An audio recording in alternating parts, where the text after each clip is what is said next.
Union bank में manager की posting होने के बाद पहली बार रवि किराए के नए घर में शिफ्ट हुआ था। पर आज ही सीढ़ियों से फिसलने के कारण उसकी पत्नी रोहिणी के पैरों में ज़बरदस्त मोच आ गई थी। डॉक्टर ने घर पर आकर पट्टियां तो बांध दी, साथ ही साथ सख्त हिदायत दे दी कि चलना फिरना बिल्कुल मना है।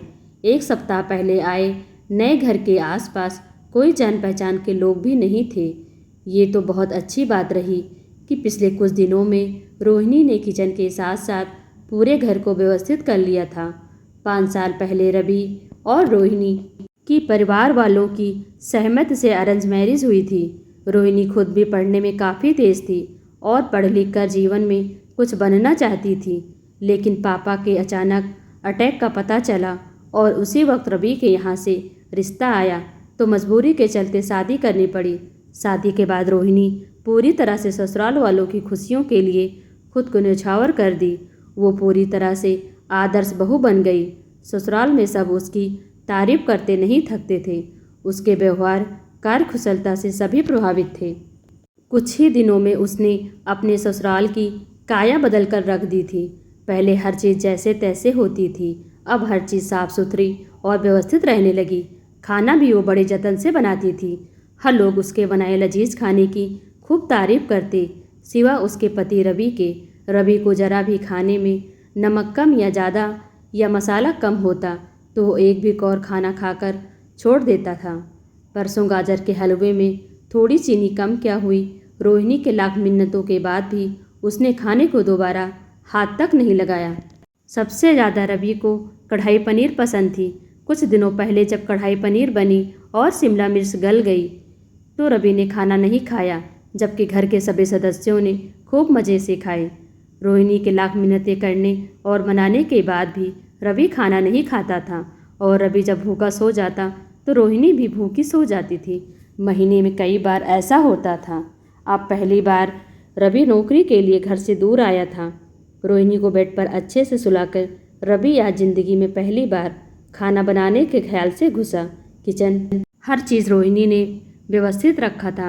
रवि ने एक तरफ थोड़ा सा चावल गैस चूल्हे पर चढ़ा दिया और दूसरी तरफ थोड़ी सी दाल एक पतीले में चढ़ा दी। फिर वो थोड़े से पनीर प्याज लेकर काटने लगा। सोचा थोड़ी पनीर की भुजिया बना ले। काफ़ी मेहनत के बाद बहुत ही बेहतरीन ढंग से प्याज काटे। उसे आभास होने लगा खाना बनाने में बहुत मेहनत लगती है। 2 घंटे मेहनत के बाद उसने किसी तरह खाना बनाने में सफलता पाई। एक थाली में चावल और कटोरी में दाल और प्लेट में भुजिया लेकर वो बेड पर रोहिणी को खाना खिलाता जाता है और रोहिणी बड़े आराम से खुशी खुशी खाना खाती जाती है। खाना खत्म होने के बाद रवि ने रोहिणी से पूछा, कैसा लगा खाना? रोहिणी ने कहा, बहुत अच्छा। मैं कितनी खुशनसीब हूँ, आज ज़िंदगी में पहली बार पति के हाथों बना गर्मा गर्म खाना खाने को मिला, वो भी इतना स्वादिष्ट। रवि ये सुनकर बहुत खुश हुआ। आखिर 2 घंटे कड़ी मेहनत करके उसने खाना बनाया था।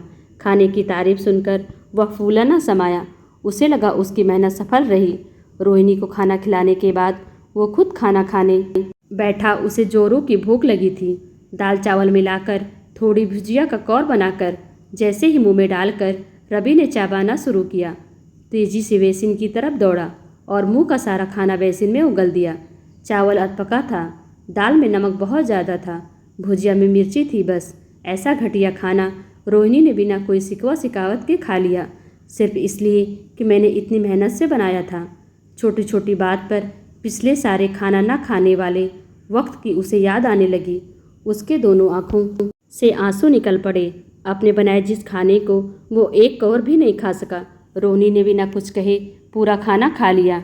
रवि रोहिणी के सामने जाकर सर झुकाए हाथ जोड़कर धीरे से बोला, पिछले 5 सालों में कई बार खाना ना खाकर मैंने तुम्हारा जो अपमान किया, आज खाना खाकर तुमने मेरा कितना बड़ा सम्मान किया, मुझे माफ़ कर दो।